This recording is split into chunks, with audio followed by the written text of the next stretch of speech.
근데 뭐 이거는 뭐 추경호 원내대표의 첫 리더십 시험대였잖아요. 네네. 그 첫 리더십 시험대가 성공하지 않았나 하는 그런 생각이 좀 듭니다.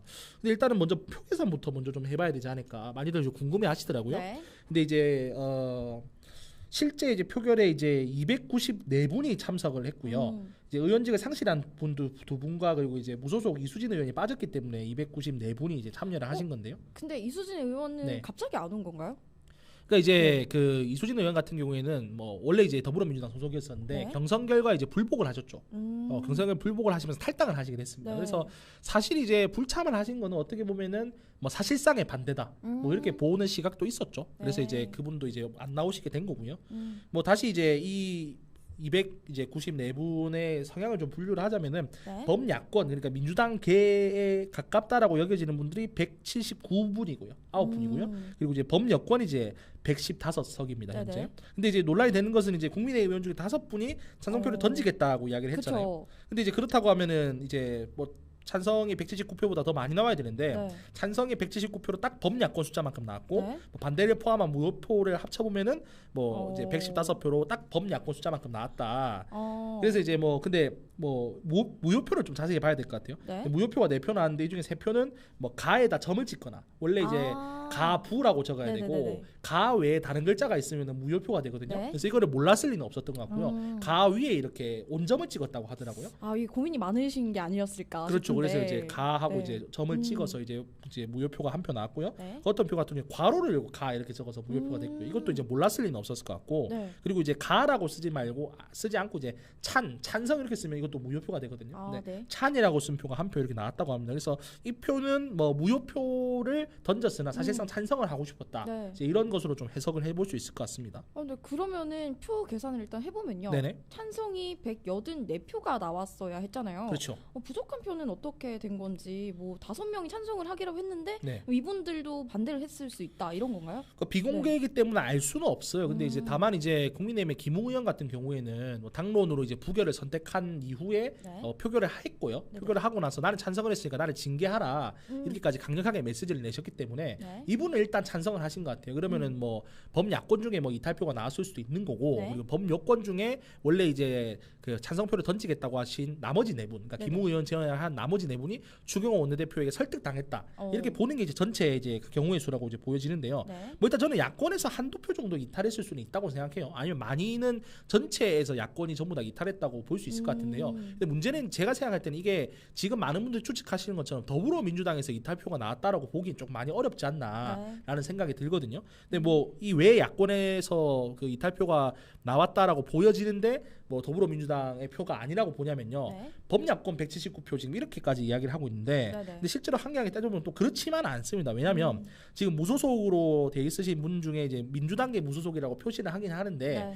그 이재명 당대표 체제에 반발하시면서 이제 경선 불복이라든가 여러 가지 이유로 무소속으로 지금 당적이 지금 없으신 분들이 한 2분, 3분 정도 돼요. 근데 이분들 같은 경우는 민주당에서 원래 정치 활동을 하셨지만은 그럼에도 불구하고 지금 이재명 대표의 민주당과 상당히 이제 정서적으로 거리가 먼 상황이란 말이죠. 네. 그렇기 때문에 이분들은 사실 굳이 제가 볼 때는 굳이 뭐 찬성 반대를 뭐 당론 뭐 선택한 적이 없기 때문에 무소속이기 때문에 뭐 그냥 자유롭게 반대를 해줄 수도 있다고 생각을 하고요. 네. 그리고 이제 범야권으로 분류되는 개혁신당이나 새로운 미래 같은 경우에도 대략 이제 21대국에 9분 정도 계신 걸로 알고 있는데 네. 그분들도 사실 이제 이재명 당대표 체제에 다 반대를 하면서 나오신 분들이란 말이에요.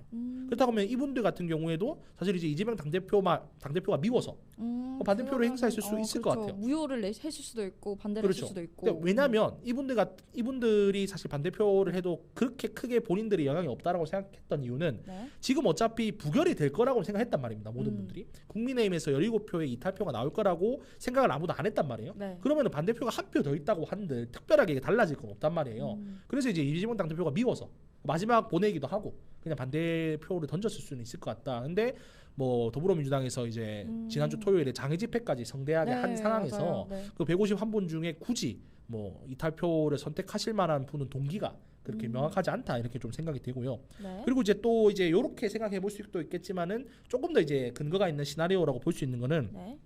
여권에서 표 단속을 잘했다 이렇게 보는 게 현실적으로 저는 합당하다고 보여지고요. 네. 특히 이제 무효표 4표 중에 찬성 의사를 밝힌 표가 3표잖아요. 네네. 근데 이 표는 어쨌든 간에 무효표란 말이에요. 찬성 의사를 밝혔든 말든 간에. 네. 그래서 이제 뭐 무효표지만 찬성하고 싶었어. 아니면 추경호 원내대표가 이제 이 4분의 의원들을 설득할 때 그냥 뭐 무효로 해달라. 뭐 가, 찬 이렇게 적어도 되니까 무효로 해달라라고 좀 디테일하게 설득을 한 게 아닌가. 토요일, 일요일 내내 전화를 돌렸다 하더라고요. 그래서 그 전략이 통한 거 아닌가라는 그런 생각도 좀 들고요. 그렇네요. 전화를 예. 돌려서 이게 좀 넘어간 게 아닌가 이런 생각이 드네요. 그렇죠. 이제 그래서 뭐 결과론적으로는 뭐 이게 뭐 이재명 당대표 리더십이 흔들리는 거다 이렇게까지 이야기를 하는데 그렇지는 않은 것 같아요. 그렇게 보기엔 현실적으로 좀 많이 무리가 있는 것 같고 네. 다만 이제 제 생각에는 추경호 원내대표가 어쨌든 리더십 시험대를 잘 통과한 것 같고 근데 그리고 이제 범야권이라는 것도 어쨌든 제가 볼 때는 그냥 편의상 그렇게 부르는 거지 네. 범야권이지만 이재명 당대표의 반발을 느끼시는 다른 당분들 무소속 분들이 있기 때문에 제가 볼 때 이 결과는 뭐 특별한 크게 의미는 없다. 뭐 추경호 원내대표가 좀 빛나 보였다. 뭐 이렇게 네. 좀 평가할 수 있을 것 같습니다.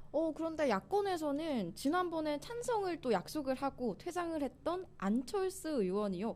이번에도 좀 반대를 한 게 아니냐 이런 의견도 있던데 이런 네. 주장은 어떻게 보시나요? 근데 왜 네. 그렇게 주장을 하시는지는 알 것 같아요. 왜냐하면 뭐 제가 이제 안철수 의원에 대해서 이야기를 하면서 안철수 의원의 부정적인 요소 중에 네. 평소에 너무 우유부단한 이미지를 많이 쌓았다 이렇게 맞아요, 이야기를 했잖아요. 맞아요. 네네. 그러다 보니까 원래 이제 이미지가 우유부단하니까 뭐 이번에도 당연히 이렇게 한 거 아니냐. 안철수 찬성한다고 해놓고 반대표나 무효표 던진 거 아니냐 뭐 이렇게 지금 이야기하시는 분들이 많은데요. 네. 근데 이제 표결 이후에 이제 그 민주당의 정성호 의원이 공개적으로 이제 안철수 의원 결단이 대단하다.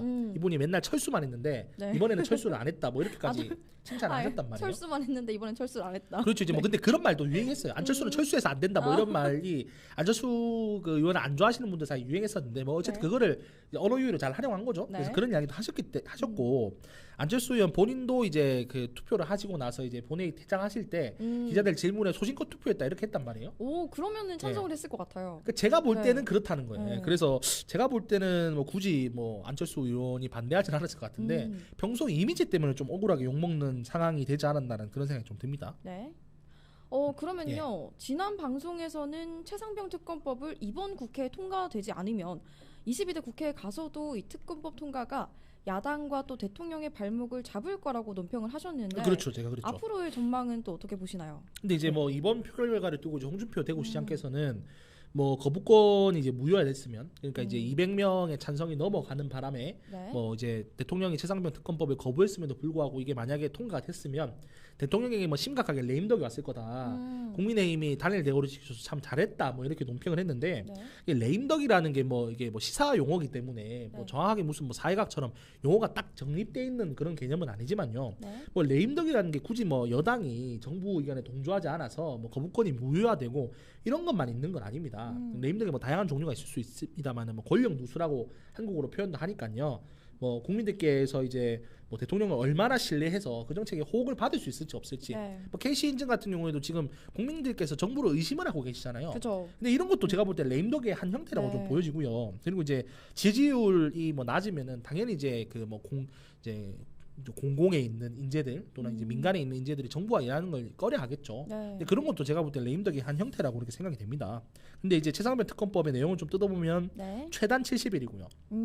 최단 100일이기 때문에 차라리 특검을 하는 편이 대통령의 지금 최상병 리스크를 3개월 안에 끝낼 수 있는 방법이라고 저는 생각을 하고요. 네. 공수처는 아시겠지만 워낙에 지금 부실한 조직이고 지금 이 최상병 사건 앞에 지금 배당된 검사가 6명이란 말이죠. 네. 근데 6명에서 이렇게 많은 증인과 이렇게 많은 그 여러 가지 의혹을 다 해소하는 건 그냥 불가능합니다. 근데 그 일례로 이제 관련자 최초 소환까지 공수처에서 8개월이나 걸렸잖아요. 근데 8개월이나 걸렸는데 인력이 부족해서 사실 이런 일이 그쵸. 생긴 거란 말이에요. 네. 그러면 이제 2년 내내 최상병 특검법과 관련해서 공수처에서 계속 수사를 하면서 그와 관련한 뭐 소환 뉴스 뭐 의혹이 제기되고 아니면 언론에서 단독으로 입수한 그런 내용도 있을 것이고요. 네. 이게 앞으로 2년 3년 내내 계속 이야기가 나올 거란 말이에요. 그렇다고 하면 당연히 많은 분들께서 이제 남은 대통령 계속 의심하지 않겠나. 그렇네요. 그럼 남은 대통령이 임기 동안 계속 예. 의심을 하게 되면은 또 계속 이렇게 될 것 같은데. 계속 의혹이 네. 증폭되는 거고 대통령 말을 안 믿겠죠 사람들이. 그렇죠. 저는 이게 레임덕이라고 저는 생각을 하는 겁니다. 그렇네요. 이 댓글을 지금 남겨주셨는데요. 네. 한이님께서 22대 국회는 꼭 변해야 할 텐데라고 댓글을 남겨주셨어요. 이제 다음 국회가 좀 변했으면 하는데